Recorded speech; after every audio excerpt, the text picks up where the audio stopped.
विमल बहुत परेशान था। उसे समझ में नहीं आ रहा था कि वो इस परिस्थिति में कैसे निपटे। वो अपनी माँ को बहुत चाहता था, किंतु उसकी पत्नी और बच्चे उसकी माँ से बहुत दूर भागते थे, क्योंकि उसकी माँ की एक आंख नहीं थी। साथ ही उसकी माँ की कमर भी 90 अंश पर झुकी हुई थी। वैसे वह अपना काम सब खुद कर लेती थी, किंतु फिर भी वो उसकी पत्नी और बच्चों के लिए हमेशा खटकती रहती थी। नमस्ते दोस्तों, हमें उम्मीद है कि आप सभी अच्छे ही होंगे। दोस्तों, कहानी शुरू करने से पहले बता दें कि एक्चुअली कहानी बनाने में बहुत ज़्यादा कड़ी मेहनत लगती है। तो अगर आप हमारे चैनल पर नए हैं तो चैनल को सब्सक्राइब करके प्लीज़ हमारी मेहनत में रंग भर दें। दादी, आप ऊपर के कमरे में जाओ, मेरे दोस्त आ रहे हैं, विमल के बेटे अखिल ने बड़े बेरुखी से कहा। पर बेटा, मैं तो यहाँ बहुत दूर बैठी हूँ, विमल की माँ ने बहुत प्यार से कहा। नहीं, आप उनके सामने मत रहो, वो मुझे चिढ़ाते हैं, अखिल ने जोर से डांटते हुए कहा। क्या हुआ अखिल, क्यों चिल्ला रहे हो? विमल की पत्नी कामनी ने किचन से ही आवाज लगाई। देखो ना माँ, ये दादी यहीं ड्राइंग रूम में बैठी है और मेरे दोस्त आ रहे हैं, अखिल ने शिकायत भरे लहजे में कहा। माँ जी, आप ऊपर चली जाओ, क्यों हम लोगों को लजवाती हो? कामनी के बेटे का पक्ष लेते हुए कहा। बेचारी सरस्वती चुपचाप उठकर जीने के सहारे ऊपर जाने लगी। कमर झुकी होने के कारण उन्हें ऊपर चढ़ने में बहुत परेशानी हो रही थी, किंतु वो पूरी ताकत से ऊपर के एक अकेले कोने वाले कमरे में जाकर बैठ गई। विमल बाजू के कमरे से सब सुन रहा था। उसे कष्ट हो रहा था कि उसकी माँ को अपमानित होना पड़ रहा है, किंतु वो असहाय था। अगर वो कुछ चाहता या फिर करता तो उसकी पत्नी और बच्चे उसका विरोध करने लगते हैं। दूसरे, उनके तर्क भी सही लगते हैं, चूंकि वो एक प्रशासनिक अधिकारी था। उसका सामाजिक स्तर पर बहुत ऊंचा था। उसकी ससुराल भी एक ऊंचे घराने में थी, अतः वह चुपचाप इस तरह हर दिन अपनी माँ को अपमानित होते देखना पड़ता था उसे। रात को विमल की पत्नी ने कहा, देखो जी, अब कुछ करो। कल कलेक्टर साहब की पत्नी आई थी। माँ जी अपनी देसी धुन धारा में उनसे मिली। मुझे बहुत शर्म आ रही थी, बताते हुए कि ये मेरी सास है। मैंने कह दिया कि दूर के रिश्तेदार है, इलाज करवाने आई है। विमल को रोना आ गया, किंतु फिर भी वह चुप रहा। उसे समझ में नहीं आ रहा था कि वो क्या करे। अपने बेटे की मना स्थिति को सरस्वती अच्छी तरह से जानती थी और बेटे को कोई कष्ट ना हो, इसलिए वो हर बात पर चुपचाप सह लेती थी। विमल बहुत उदास रहने लगा। एक तरफ परिवार, सामाजिक स्तर पर जीने की प्रतिबद्धता थी, दूसरी ओर उसकी माँ। आखिर माँ से अपने बेटे की यह हालात देखी नहीं गई। एक दिन उसके अपने बेटे से कहा, विमल, बहुत दिन हो गए हैं, मैं अपने गांव जाना चाहती हूँ, मुझे वहां पहुंचा दो, मेरा यहाँ मन नहीं लग रहा है। किंतु माँ, वहां तो कोई नहीं है, तुम्हारी देखभाल कौन करेगा? विमल ने आश्चर्य से पूछा। अरे, सब गांव वाले तो हैं, और वो तुम्हारे मामा जी तो उसी के गांव में रहते हैं, और फिर हम सारी व्यवस्थाएं कर आएंगे ना।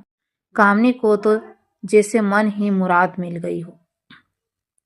हाँ बेटा, बहू सही कर रही है, सरस्वती ने लंबी सांस लेते हुए कहा। विमल जानता था गांव में माँ की देखभाल करने वाला कोई नहीं है, लेकिन अपनी पत्नी की जिद के कारण वह अपनी माँ को गांव छोड़ने पर विवश हो गया।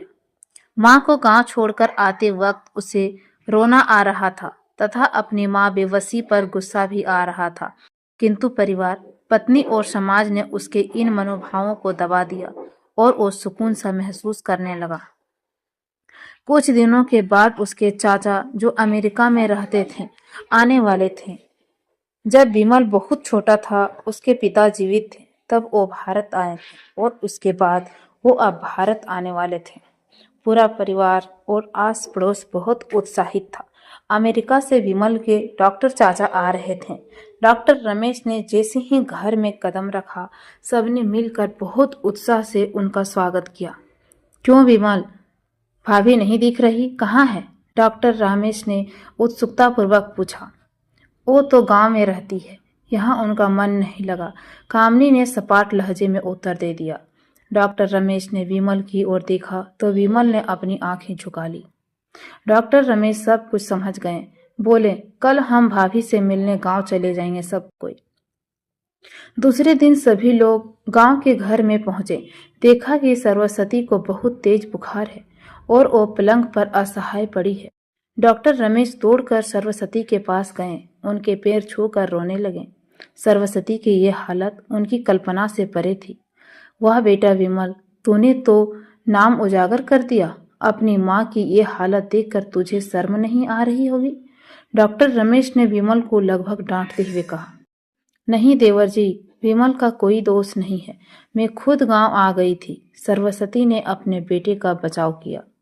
मुझे सब पता चल गया भाभी, आप चुप रहो। क्यों बहू, तुझे अपनी सास की कुरूपता पसंद नहीं है? समाज में तुम्हें नीचा देखना पड़ता है ना? डॉक्टर रमेश ने कामनी की ओर व्यंग से देखा। कामनी निरुत्तर होकर विमल को देखने लगी।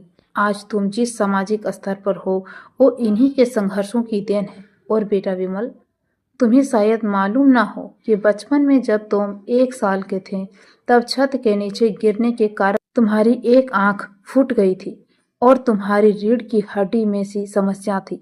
तब तुम्हारी माँ इस कुरूप माँ ने अपनी एक आंख और अपना बोन तुम्हें देकर इतना सुंदर स्वरूप दिया था। कामनी बेटा, इतने सालों तक संघर्ष करते बेटे को प्रशासनिक अधिकारी बनाने वाली इस संघर्षशील औरत की तुम लोगों ने यह दशा कर दी। तुम्हें ईश्वर कभी माफ नहीं करेगा। डॉक्टर रमेश की आंखों में आंसू झल धारा जैसा बहने लगा। अब भाभी, आप मेरे साथ अमेरिका जाएंगे, जहां इन स्वार्थी लोगों के बीच नहीं रहने दूंगा। डॉक्टर रमेश ने सरस्वती से कहा। विमल को तो कांटों का खून नहीं था। डॉक्टर रमेश को जो उनके चाचा थे, उन्होंने जो राज बताया, उसके बाद तो विमल को यही लग रहा था कि उससे ज़्यादा पापी इंसान इस दुनिया में कोई और भी नहीं है। वह दौड़ता गया और माँ सरस्वती के कदमों में लिपट गया। माँ, मेरा अपराध अक्षम्य है। मैं जानबूझकर चुप्पी साधे रहा, आपका अपमान करता रहा। अब सिर्फ आप ही उस घर में मेरे साथ रहेंगी और कोई नहीं। विमल ने आगन्य दृष्टि से अपनी पत्नी और बच्चों को देखा। कामनी को भी बहुत पश्चाताप हो रहा था, किंतु उसकी हिम्मत नहीं हो रही थी कि वो सरस्वती से आंख मिलाए।